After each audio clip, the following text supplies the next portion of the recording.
पिछले कुछ महीनों से न्यूज में बस एक ही टॉपिक छाया हुआ है, ईरान और इजराइल।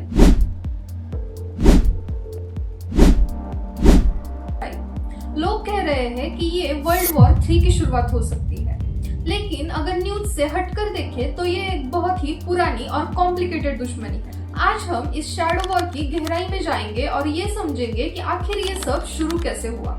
पहले प्लेयर्स को समझते हैं। सोचिए, एक बड़ा सा प्लेग्राउंड है। एक तरफ है ईरान, जो इस प्लेग्राउंड का एक बहुत ही पुराना और पावरफुल प्लेयर है। दूसरी तरफ है इजराइल, जो थोड़ा दूर है लेकिन बहुत ही एडवांस टेक्नोलॉजी रखता है।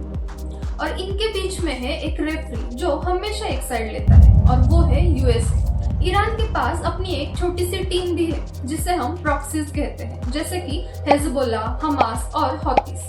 ये प्रॉक्सीज वैसे ही काम करते हैं जैसे कुछ दोस्त मिलकर दूसरे ग्रुप को परेशान करते हैं, ताकि मेन लीडर को सामने ना आना पड़े। अब बात करते हैं असली वजह की। इनके बीच 3 बड़े नो गो जोन्स हैं।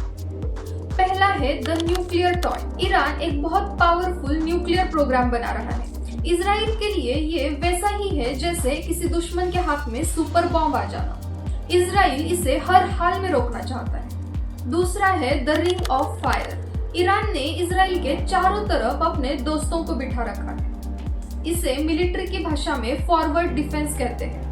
वैसे देखा जाए तो ये जंग एक दिन में शुरू नहीं, इसकी नींव पिछले 3 साल की स्ट्रैटेजिक गलतियां और डेडली अटैक्स पर रखी गई थी। अप्रैल 2024 में इजराइल ने दमिश्क में ईरानियन कॉन्सुलेट पर अटैक किया, जिसके जवाब में ईरान ने पहली बार 300 प्लस ड्रोन्स और मिसाइल्स फायर किए।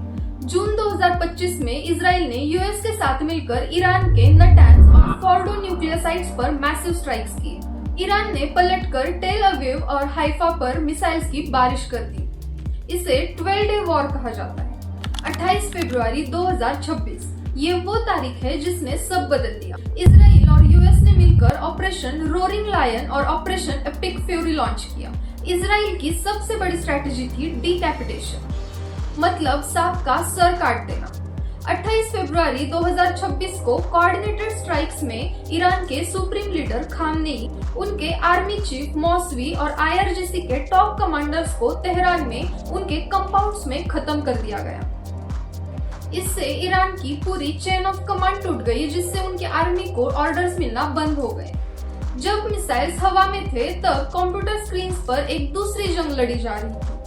इसमें पहला था ऑपरेशन एपिक फ्यूरी। यूएस और इजराइल ने मिलकर ईरान के इंटरनेट को पूरी तरह बंद कर दिया। कनेक्टिविटी 1% से भी कम हो गई थी। इसमें दूसरा है इंफ्रास्ट्रक्चर हैक। ईरान के पावर ग्रिड्स, वाटर सिस्टम्स और पेट्रोल पंप्स को हैक कर दिया गया, ताकि लोग सड़कों पर उतर आए और गवर्नमेंट पर प्रेशर बढ़े।